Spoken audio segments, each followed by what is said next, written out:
siya oh. Ayan ba? Kalutin natin kung paano niya matatanggal. Ayan ba?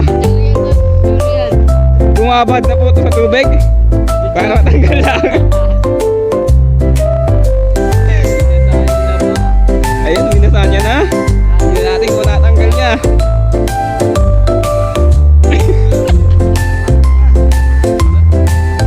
Hirap na po yan.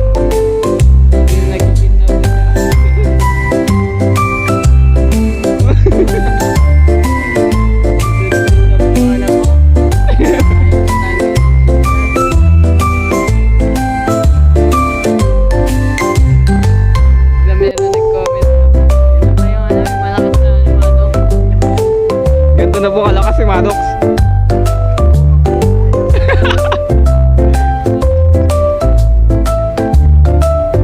Tapos ipopost ko to sa ano, Hugot Marian.